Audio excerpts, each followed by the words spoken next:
Bom dia, boa tarde, boa noite. Esse é o podcast Caminho para o Gol. Eu sou Vitor Alberici, está no ar o nosso 8º episódio. Sempre lembrando a todos de nos acompanhar nas redes sociais também. Nosso Instagram é @Caminho para o Gol, Caminho para o Gol no YouTube.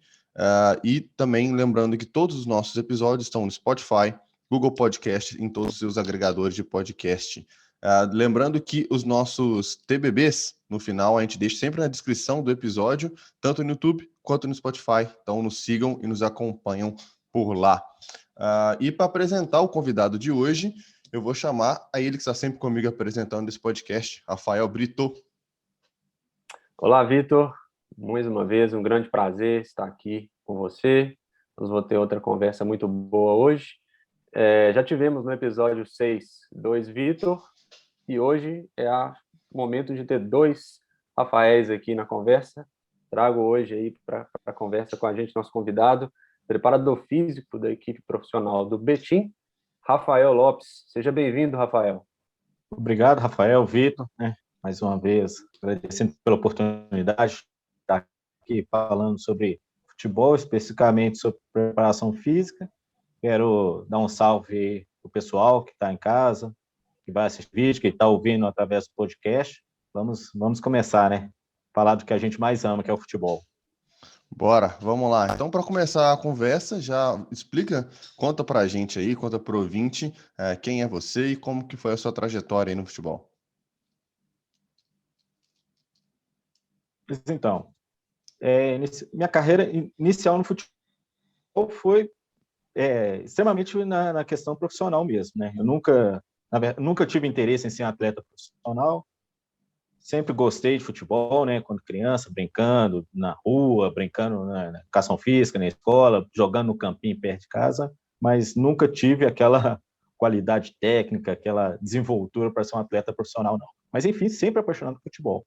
No entanto, que quando decidi fazer a faculdade, já fui para a educação física, já com certeza de que ia trabalhar com alguma coisa voltada para o futebol. Dentro do curso, lá no UniBH, Centro Universitário de Belo Horizonte, onde eu graduei em Educação Física, que eu fui conhecendo alguns profissionais de futebol, fui participando de algumas palestras que tinha em Belo Horizonte, na própria UFMG, eu fui conhecendo gente, pessoas profissionais do meio acadêmico, que eram professores e que estavam inseridos no mercado, nos clubes de BH. Com isso, eu fiz minha graduação, logo em seguida, eu já me inseri na especialização de futebol lá na Universidade Federal de Viçosa, e logo após a especialização, eu tive a oportunidade de trabalhar numa escolinha de futebol em Betim, que é uma hoje ela não existe mais, Ela era uma franquia do Corinthians, que chama Chute Inicial, ainda existe. E é uma escolinha que é até do Walter Minhoca, esse atleta, Locomotive. E lá eu iniciei, depois tive a oportunidade de trabalhar em pequeno e curto prazo, que foi até onde eu te conheci, Vitor? Lá no Proesp, e com o seu Toninho me deu a oportunidade de participar, mas não consegui terminar aquela temporada pelas dificuldades que eu tinha de sair de Contagem para ir para Belo Horizonte todos os dias. Tive que encerrar esse ciclo, e na temporada seguinte eu tive um convite do Guilherme Nascimento, que hoje é treinador do Sub-17 do América, para ser preparador físico dele no Sub-15 da MDH, que hoje é o Betim. Na época, era um projeto social que só trabalhava com divisão de base. Lá, nós fizemos... Foi a minha primeira vez que eu fui trabalhar no campeonato, disputar um campeonato mineiro, da primeira divisão. E no segundo semestre, eu fui promovido para o Sub-17, para fazer a Taça BH. Foi onde que eu fui trabalhar com o Cauã, que hoje é um auxiliar da comissão do Lisca. E de lá, tive a oportunidade para trabalhar no Betim, no Betinense, categoria profissional, onde nós tivemos acesso da terceira divisão para a segunda, que a segunda é o módulo 2. No ano seguinte, eu trabalhei também no módulo 2, e depois eu fiz mais uma temporada no módulo 2, só que pelo Serranense. E logo em seguida eu tive a oportunidade de ir para o América, trabalhar na categoria sub-17, com o Cauã, que eu tinha trabalhado anos atrás, posteriores com ele. E trabalhei no América até o início desse ano, de 21, onde eu fui desligado e decidi voltar minha carreira para a categoria profissional, né? Baseado nas experiências que eu tive no passado, decidi me inserir novamente nesse mercado e conduzir a partir desse, pois vejo que hoje a categoria de base, para um profissional da categoria de base crescer dentro de um próprio clube, eu acho que é muito complexo. Às vezes é melhor você dar um passo para trás e ir para um clube menor, mas trabalhar como, né, na categoria profissional e tentar subir, né, nesses acessos e alcançar o objetivo, que é trabalhar a alto nível no futebol brasileiro. E novamente, estou aqui no Betim, né? Acabamos de encerrar a primeira fase do módulo 2, não obtemos a classificação, mas já pensando já na próxima temporada, já ano que vem. Maravilha. Rafael, você citou aí trajetos que são comuns até para mim, né? Esse deslocamento Contagem, Belo Horizonte, também vivi ele demais. E a gente pode ver aí que você acumula experiências na preparação física, tanto nas categorias de base e no futebol profissional, que é onde você está hoje. Quais as diferenças que você percebeu aí durante essas suas passagens nessa função do preparador físico, nesses dois contextos diferentes, de base e profissional? Então, Rafael, eu vivi exatamente a preparação física tanto lá nas categorias iniciais, né, na escolinha mesmo. A gente, quando trabalha em escolinha de futebol, é tanto treinador como preparador físico, né? Vem da formação de educação física, a gente sabe qual que é o processo que tem que ser inserido nessa iniciação esportiva. Então, na categoria de base, ela é dividida em duas situações. Aquela primeira lá, a iniciação, que a gente tem que ter uma preocupação mais com a mecânica, como desenvolver o correr, o saltar, a mudança de direção e aplicá-la ao futebol, as demandas do futebol. E depois o processo, né, que começa ali já sub-15, e já começar a início algumas vias metabólicas que o atleta já tem necessidade de ser explorada. E como na base eu trabalhei mais no sub-17, então foi uma situação um aprendizado muito grande para mim, porque eu costumo falar que a categoria sub-17 na base, ela a nível físico, ela é mais complexa, pelo fato de trabalhar duas idades, né? 16, 17 anos. E, às vezes, tem atleta de 15 anos ainda, aqueles que são do último quartil, então são garotos que demoram a ter esse processo de maturação. Então, eu tenho a categoria sub-17, para mim, é a mais homogênea do futebol. Então, tem que ter um controle muito, muito, muito minucioso ali na hora de saber inserir as cargas, com quem e como, porque quando eu tenho que preparar o atleta que vai chegar no sub-20, já com as vias energéticas bem consolidadas, porque já é uma categoria que está próximo do profissional, o cara já tem que estar basicamente consolidado, e atletas que estão vindo de uma categoria que ainda não tem tanta exigência, que eu tenho que poder gerar adaptações. Então, eu acredito que a preparação física na base é muito mais complexa do que no profissional. Porque no profissional, eu só tenho que otimizar aquilo que o atleta tem de melhor, porque até pelo o calendário que é aqui no Brasil, independente que seja time de primeira ou segunda divisão, o calendário aqui é curto. Então, o processo de preparação física é apenas estabilizar a demanda física, porque não dá para poder corrigir, consertar, tentar ali fazer algo a mais. Então, essa experiência que eu tive até hoje, eu entendo que a base ela é muito mais complexa. E, infelizmente, às vezes, ela está sendo negligenciada. Por quê? Porque é muito importante o garoto iniciar lá com 11, 12 anos um processo de formação Não só porque hoje no futebol fala muito de formação técnica, mas a formação física também ela é importante, ela tem que ser inserida no contexto. Para que o menino chegue ali no sub-14 já com demandas coordenativas bem consolidadas, para que ele chegue no sub-15 com uma qualidade de força bem determinada, para que ele chegue no sub-17 com a via metabólica mais consolidada e chega um atleta forte e resistente no sub-20. E isso, às vezes, a gente, até dentro de clubes organizados, clubes com ideias metodológicas, não consegue estabilizar esse processo. Ô, Rafael, você falou alguma coisa, umas coisas aí bastante interessantes. Uma coisa que eu já ouvi de preparadores físicos é que, assim, eles falam que a categoria de base, na verdade, é a grande pré-temporada do jogador profissional, porque na pré-temporada mesmo do jogador profissional, ele tem ali um mês, e já volta a competir, ou seja, ele vai só lapidar ali aquilo que ele já tem. Ele só adquire a formação física dele na categoria de base.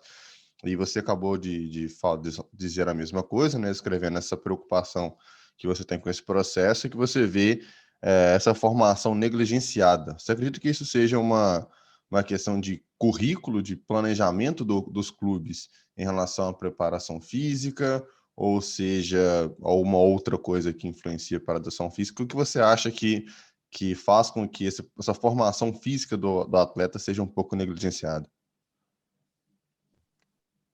Então, Vitor, eu acho que mais é uma questão de currículo mesmo. Hoje fala-se muito de coordenador técnico, coordenador metodológico, coordenador de preparação física, o fisiologista é o responsável pelo departamento de performance da categoria de base. Mas não é tão simples assim.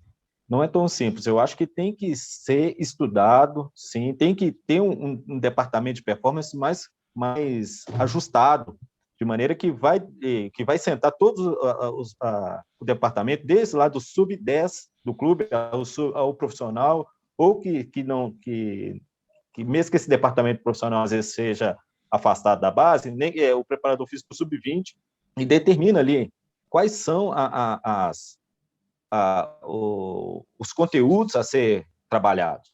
É claro que você não vai engessar o trabalho do profissional, mas vai direcioná-lo. Uhum. Com isso, só o clube e os atletas que têm a ganhar, direcionando o trabalho, os conteúdos que devem ser trabalhados, vai facilitar o processo de transição, vai facilitar o crescimento do profissional dentro do clube, porque ali um preparador físico que trabalha lá no sub-10 de um clube, ele tendo esse controle metodológico, participando junto com o do 20, ele entende o que está acontecendo lá em cima. Então, num processo de promoção, o cara está dentro de todo o processo físico do clube. Ele sabe o que está acontecendo em todas as categorias. Eu vejo como a forma mais correta de controlar. E isso, além de controlar a parte metodológica, né, que vai auxiliar nos atletas, auxilia também na questão profissional ali, de formação do profissional mesmo da performance. Rafael, bem legal isso que você falou, porque são pontos que a gente discutiu aqui em outros episódios, que é a questão da comunicação, né, entre os departamentos e quando se fala de base entre as categorias, é uma coisa chave essa comunicação, essa integração. E muitas vezes, igual você citou também a questão do coordenador técnico, metodológico, tem clubes que têm essa estrutura para ter esse recurso humano, de ter coordenador técnico, coordenador metodológico, coordenador da preparação física, e tem clubes com menos estrutura, que não tem condições de arcar com um profissional para ter essa função. Você acha que existe uma influência desses dois cenários na atuação do preparador físico, em que num local com menos estrutura, às vezes o trabalho não é tão conectado, e o local com mais estrutura, que tem esse coordenador para tentar unir as categorias do trabalho, ou não necessariamente é isso? Não, eu acredito que sim. Eu acredito que com a menor estrutura, a dificuldade é maior. Se não tiver uma pessoa para fazer esse elo, dificilmente ele vai acontecer por osmose, naturalmente, a não ser que seja assim, uma organização muito bem feita, um diretor de futebol ali que tenha o mínimo conhecimento e consiga associar, criar reuniões, criar grupos de estudo, mas é bem complexo. Não é impossível, mas eu disse, tendo um profissional ali que encabeça a direção da base e consiga organizar isso, certamente pode dar certo, mas não vai ficar bem organizado como se tiver um coordenador que exija ali um relatório, que exija reuniões periódicas, seja para poder trocar informações, ou que seja para poder fazer estudos de alguma coisa que está surgindo no mercado. Mas é um pouco complexo. E quando não tem, aí que não funciona de forma alguma. E não funciona tanto a nível macro, no sentido de você ter o currículo de formação física do atleta, como a gente está falando, como na questão micro mesmo, né? No seu trabalho ali do dia a dia. Você já teve experiência em clubes com estruturas maiores e menores. Em clubes você vai ter material físico para trabalhar, rolinho, você vai ter GPS, vai ter alguma outra coisa. Em outro clube você vai ter um pratinho, um cone, um papel, uma caneta na mão. E isso muda muito o trabalho do preparador físico, né? Nesses diferentes cenários. Muda. Basicamente, eu trabalhei mais com o pratinho e com a caneta e papel. Eu tenho mais experiência dessa forma. Quando eu fui trabalhar com auxílio de fisiologista, com GPS, poxa, para mim, parecia que eu estava no céu.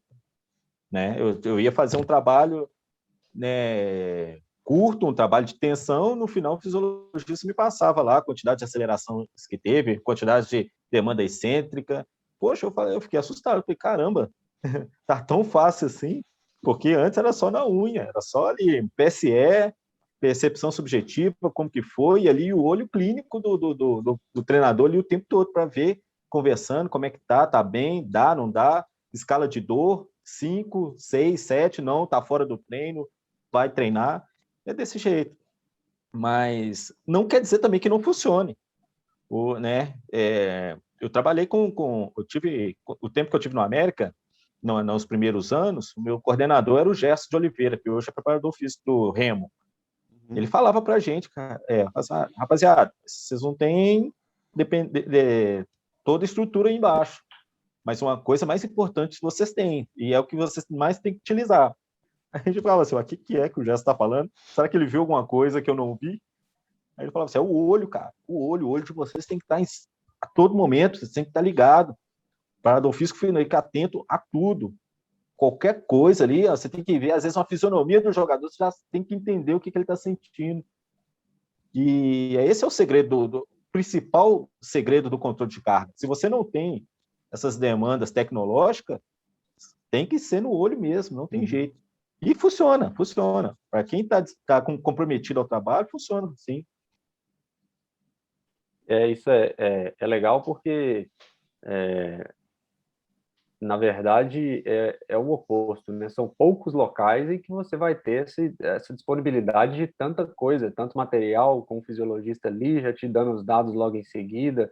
Isso não é a maioria dos locais que tem. Então, o olhar do profissional, a experiência é que faz uma grande diferença.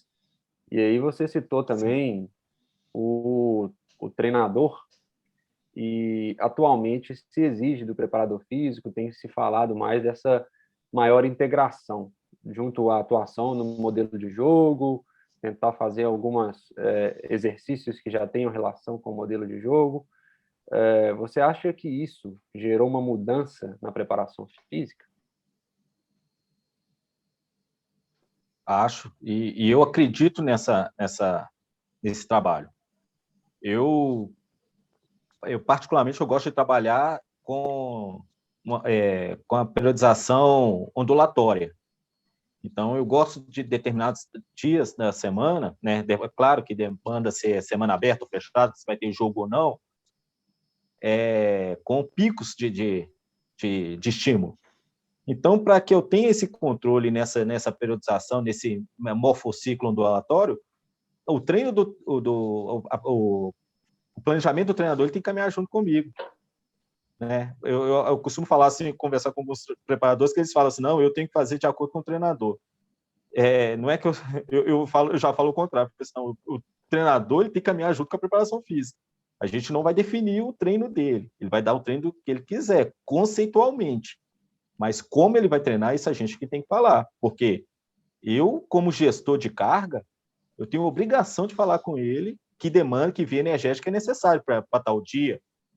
Então, é por isso que tem que ter essa integração bem consolidada, e o preparador físico tem que entender do jogo também, ele tem que entender do processo, da parte tática, da técnica, porque dentro desse entendimento ele consegue também auxiliar o treinador nos próprios exercícios. Por exemplo, vou dar um exemplo assim bem simples. Uma terça-feira, que seja o pico da semana, né? Aí um treino alático. Não dá para eu dar um estímulo alático e depois ir para o treino fazer um campo aberto. Vai tornar um treino concorrente. Então, no final das contas, não vai ter o objetivo principal, energético, né, fisiológico, que é um trabalho que seria para ser um trabalho de potência. Então, tem que saber conversar com o treinador entrar dentro do contexto dele, falar que é um dia para pequenos jogos, para tentar ali um jogo mais de tensão, 2 contra 2, saber controlar tempo, espaço, pausa. Isso é fundamental para esse controle físico. Tem uma coisa também que eu aprendi um treinador, um preparador físico falou no curso da CBF. Ele falou que quem condiciona um atleta de futebol não é o preparador físico, é o treinador. Porque o atleta ele fica mais tempo com o treinador do que com o preparador físico. Então, o maior volume é com o treinador. Então, como que eu que preparo ele fisicamente se ele fica mais tempo com o treinador? Numa sessão de treino de 90 minutos, o máximo que ele fica com o preparador físico ali é 40 minutos, 30, 40 minutos. Então, o maior tempo é com o treinador. Então, se eu direcionar o treinador como treinar fisicamente, a nível de espaço, tempo né, e pausa, fica perfeito. Fica, né, junta todas as demandas do futebol no mesmo contexto e acredito que é assim que conduz para um estado ótimo para o atleta. Legal, Rafael. Na sua fala aí agora, você já falou de algumas coisas que eu quero te perguntar. Você falou sobre morfociclo, você falou sobre periodização, a organização dos conteúdos, o planejamento durante a semana. Vamos entrar então um pouquinho nessa área aí. Hoje em dia, a periodização tática ganhou muita força no futebol, né? Ganhou muito espaço no futebol. E muitas pessoas diziam, principalmente quando eu entrei na faculdade, eu comecei a descobrir o que é e as pessoas discutirem a respeito desse tipo de assunto, dizendo que a periodização tática viria para acabar com a figura do preparador físico. Como é que você vê esse tipo de afirmação? Eu já escutei isso na prática. Eu acredito que, primeiramente, porque quem fala isso não entendeu realmente o que é a preparação, o que é a periodização tática. Às vezes se perde em nomenclatura, porque fala assim, treinador adjunto. Quem que é? Treinador adjunto, preparação física. Então, uma vez eu passei por um processo seletivo, que no meu currículo estava que eu era treinador adjunto. O cara me perguntou, você é auxiliar técnico ou você é preparador físico? Eu olhei para a cadeira e falei assim, mas adjunto não quer dizer que eu sou treinador, não, eu sou preparador físico. Mas eu sou treinador também, sou um treinador que vou estar lá auxiliando, faço parte da comissão. E com isso gerou aquela confusão, aquela dúvida, que por fim eu falei assim, eu vou tirar isso do meu currículo, porque infelizmente o pessoal não está preparado para isso. O pessoal não entende e acha que essa nomenclatura está desconectando o preparador físico do futebol. Muito pelo contrário, é a forma deles falar. Eles entendem que todos são treinadores, mas cada um é responsável por determinadas demandas, mas que no final difunde no mesmo objetivo, que é o jogo, que é o modelo de jogo, certo? E eu acredito que ainda falta até esse esclarecimento maior dos que né, introduziram essa essa metodologia no mundo, né? Às vezes você vai ler lá o Vitor Frade, ele fala muito dessa integração. O próprio eu gosto mais de José Guilherme, né? Já leio mais sobre ele. Ele foi um dos meus professores lá na pós-graduação. É um cara também que foi preparador físico, né? Foi adjunto na seleção da portuguesa. E eu acho que, se tratando no contexto brasileiro, isso deveria ser um pouquinho mais relatado, para que todo mundo possa entender qual que é o objetivo mesmo desse treinador adjunto, e muito pelo contrário, de estar querendo isolar o preparador físico do contexto. É bem legal isso, porque eu tenho a mesma impressão, assim, é uma polêmica, eu diria assim, desnecessária, né? O pessoal falta, na verdade, um pouco do conhecimento. E, Rafael, você também trabalhou com treinadores que seguem uma linha mais próxima da periodização tática. Fala para a gente como que foi a atuação a sua atuação nesse contexto e se for possível, dar algum exemplo prático aí, até para deixar mais claro ainda para quem está ouvindo que na periodização tática não se demite o preparador físico. Sim, muito pelo contrário. Hoje vem falando muito sobre gestor de carga. Eu gosto muito de um profissional daqui de Belo Horizonte, que é o Simba. Hoje ele está fora do futebol, ele está num negócio próprio, mas ele fala muito dessa questão de gestão. E é o que o preparador físico, dentro da periodização tática, ele é isso. Ele tem um papel de gestor, ele controla ali as cargas, as demandas físicas de volume, de intensidade, de densidade, junto com a demanda tática do modelo de jogo. Então, como eu trabalhei com muitos treinadores, né, com essa ideia, eu até utilizo como uma caderneta assim, de cabeceira, que eu gosto de entregar para os treinadores sempre na pré-temporada. Eu deixo eu costumo montar um gráfico, né, de pré-temporada, de quais vias energéticas a cada dia ser trabalhada, ali a intensidade que ela vai ser alcançada. Deixo um pouco definido ali o volume de treino do dia e, dentro daquilo, eu coloco qual via energética está sendo trabalhada e, dentro dessa ideia, eu montei também uma tabela com a quantidade de atletas dentro de uma...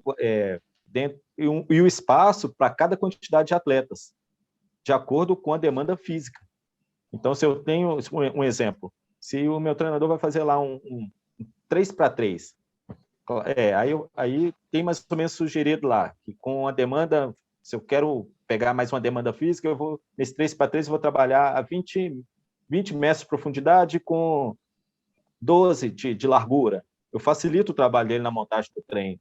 Eu deixo isso um pouco, não é engessado, mas um pouco definido para facilitar o trabalho dele, para não ter erro, né, na hora de montar, na hora que vê, o campo ficou pequeno, ficou grande, aumenta, diminui. Isso já facilita muito a vida dele. Quando eu estou com um treinador assim, que já tem esse entendimento, é muito mais fácil. Muito mais fácil, porque aí, ao invés de eu ter que ficar preocupado com a demanda física da hora, porque eu sei que está bem controlada, através do tempo e do espaço, eu estou ajudando ele a corrigir uma demanda tática, uma demanda técnica. Então, é mais uma pessoa inserida com o objetivo principal do jogo dentro do treino. Rafael, é muito legal e achei legal esse que você falou, que você entrega para os treinadores no início da temporada essa caderneta aí, dando alguns direcionamentos, né, algumas ajudas. E aí você falou que para os treinadores que já trabalham nessa linha é muito mais fácil, claro, a comunicação acelera, mas e quando o treinador talvez não esteja tão acostumado? Como que é a aceitação de você apresentando a forma de trabalho e tudo mais? É um perde-ganha, né? Um dia eu consigo convencê-lo, no outro dia não. às vezes ele, principalmente assim, um pós-jogo que de um resultado negativo, aí quer resolver tudo num grande jogo, né, para ver o time e tal. Mas aí é aquela questão. Eu posso ser o responsável pelo controle da carga, eu posso ser o responsável pela gestão da carga, mas eu não posso também ser altivo a ponto de pensar que eu que mando. O treinador, ele é o chefe da comissão, né? Independente de qualquer coisa. Eu tenho que ter sabedoria, né? Sabedoria, ter conhecimento teórico, conhecimento prático para poder convencê-lo. Meu primeiro papel, meu primeiro objetivo vai ser convencê-lo, mostrá-lo que dessa maneira todos os objetivos dele eu vou facilitar alcançar fisicamente que os atletas dele executem de forma ótima as demandas técnico-táticas.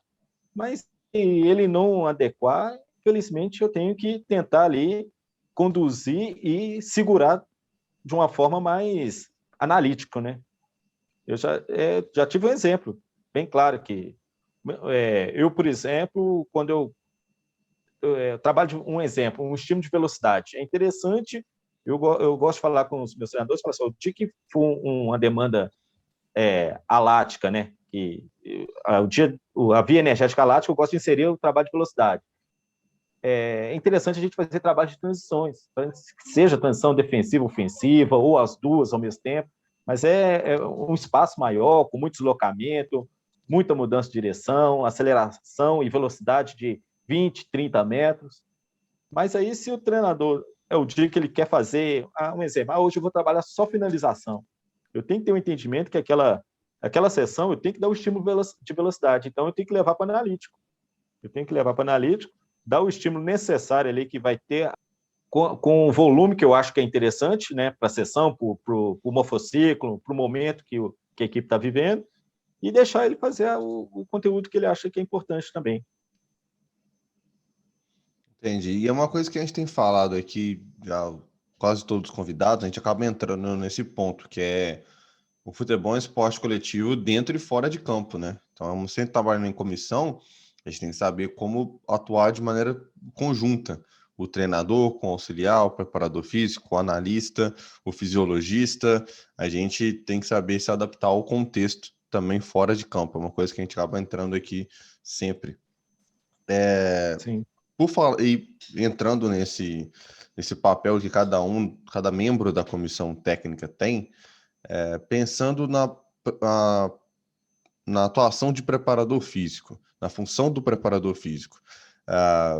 Hoje, e com o avanço do jogo, das tecnologias, com o avanço das metodologias, como você vê a atuação do preparador físico nos próximos anos? O que você acha que pode mudar? Como que você acha que o preparador físico vai estar dentro do futebol para daqui a 10, 15 anos?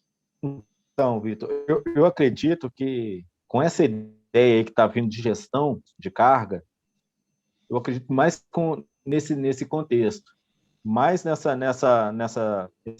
contexto de associar, na verdade, de fazer essa ponte fisiologia com campo, porque a fisiologia está crescendo demais. Cada dia é um controle de carga diferente.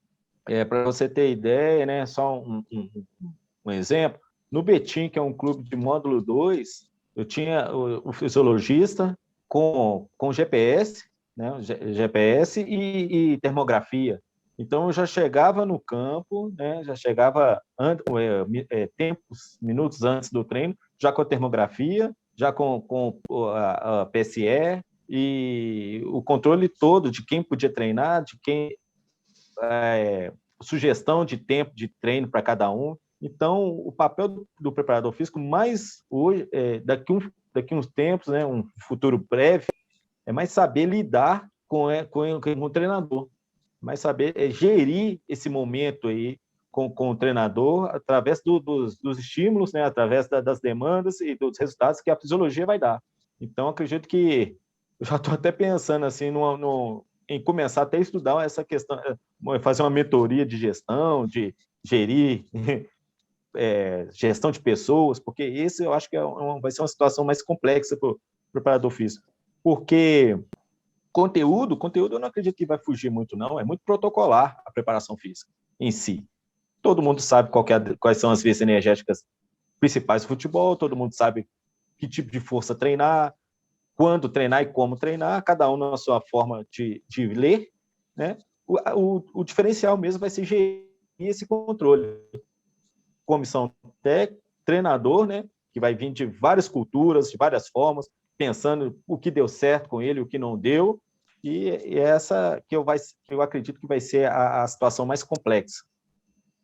Rafael, aproveitando aí que você já até falou dos próximos passos que você está pensando de capacitação, qual a sua dica aí para quem está começando e tem o desejo de se tornar preparador físico, entrar no meio do futebol nessa função? O que você indica para esse pessoal? Cara, a primeira coisa é entender o jogo. Eu acho que não adianta eu saber saltar, pular, correr, entender, ter todo conhecimento de trabalho de força, de velocidade, se eu não sei nada do jogo. E a gente sabe muito bem, vocês, muito mais do que eu, que são treinadores, estudiosos de futebol, sabe como que é a demanda e a complexidade desse jogo. Então, eu acho que o principal para o preparador físico associar as demandas fisiológicas e biomecânicas é entender o contexto do jogo e de preferência por posição. Então, eu acredito que tem que estudar mesmo a parte técnica, tem que estudar a parte tática. Eu sou a favor de fazer o curso da CBF, de treinador. Eu ainda não fiz por falta de oportunidade, né, de tempo, mas eu ainda fazer, eu quero entender, porque quando você está no meio dos caras, é mais fácil você saber o que ele pensa, em que momento, o que fazer. Então, se você está dentro do contexto, o preparador físico entende do jogo, sabe chegar no treinador, conversar com ele de igual para igual, ele te respeita mais quando você dá uma opinião da parte física. Então, eu acredito que, primeiramente, entender a parte tática do jogo, parte técnica. Obviamente, né, tem que estar estruturado na questão física e saber associar as duas coisas. Não, legal demais. A conversa foi bastante esclarecedora e eu diria que assim uma conversa muito clara e objetiva para quem tá querendo entender um pouco mais essa área da preparação física, né? E agora nós vamos para um momento muito bom para quem quer entender ainda mais, que é o momento do The Book is on the Ball. Beleza. Então, o The Books on the Ball, como todos já sabem, a gente faz as indicações, faz as nossas sugestões aqui de leitura, de estudo, e espero que quem esteja acompanhando aí sempre aproveite bem. Já foi muita coisa boa já indicada para estudar, para escutar, para assistir. Espero que continue assim. Bom, eu vou começar, então, para mim, eu vou trazer o último episódio. O Vitor falou muito da questão do fracasso, e eu estava lendo uma newsletter de uma educadora. Ela é professora, não tem nada a ver com futebol, e ela estava falando da arte de falhar, de como que é para crianças, adolescentes, jovens, a questão do falhar, alguns passos que são interessantes, que vão ajudar para eles terem esses nortes e até para eles entenderem que o fracasso é normal, ele faz parte da vida e que é muito bom a gente passar por eles para a gente conseguir ter um sucesso mais a longo prazo.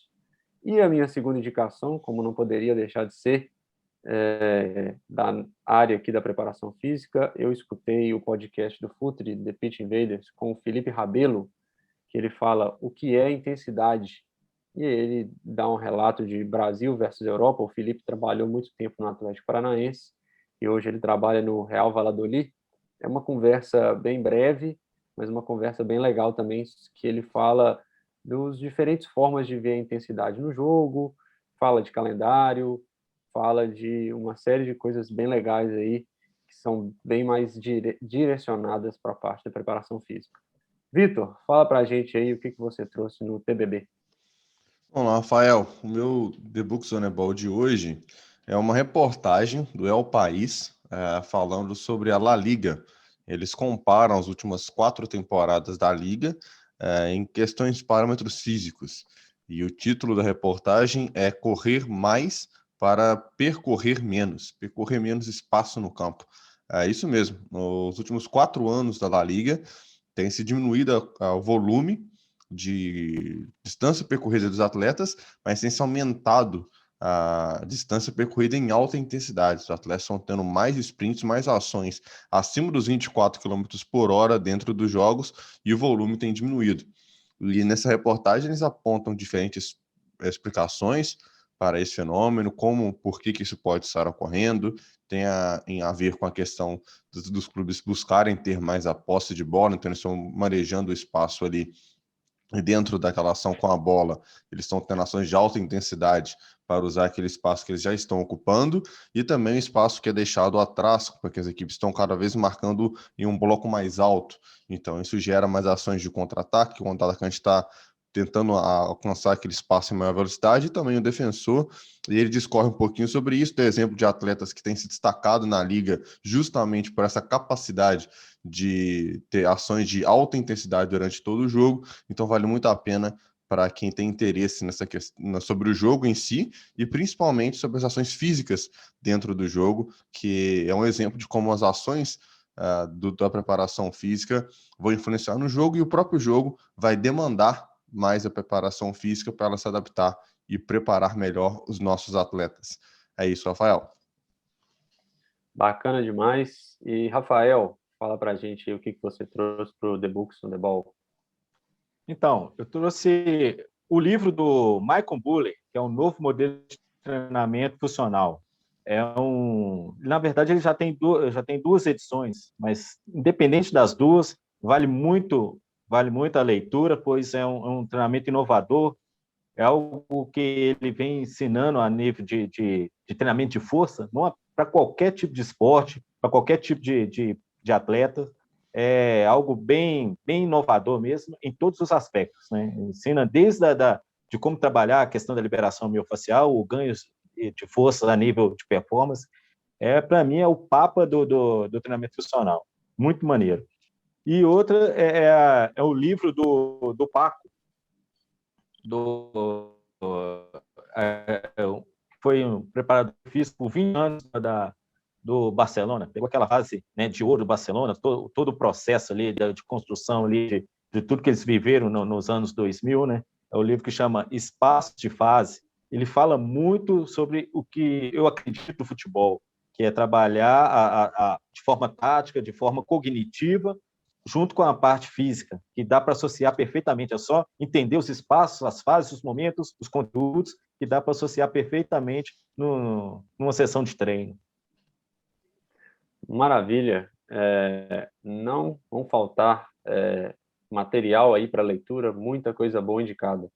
Rafael, muito obrigado pela sua participação, pela disponibilidade sua com a gente aí.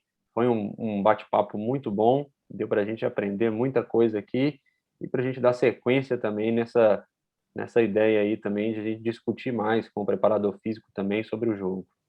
Não, eu que agradeço a oportunidade, agradeço você, Rafael, ao Vitor. É sempre bom estar falando eu adoro falar sobre futebol, principalmente associado com a preparação física. Sou apaixonado com esse conteúdo, com a minha profissão.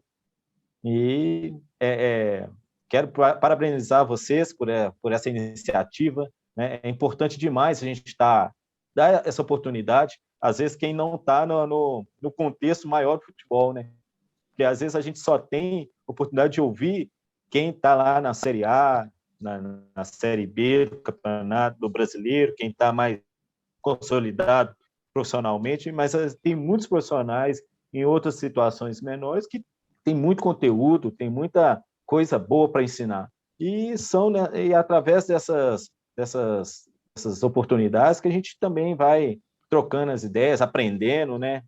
Eu, por exemplo, assisti alguns vídeos que vocês se inseriram no YouTube, poxa vida, é sempre um aprendizado. Muito obrigado.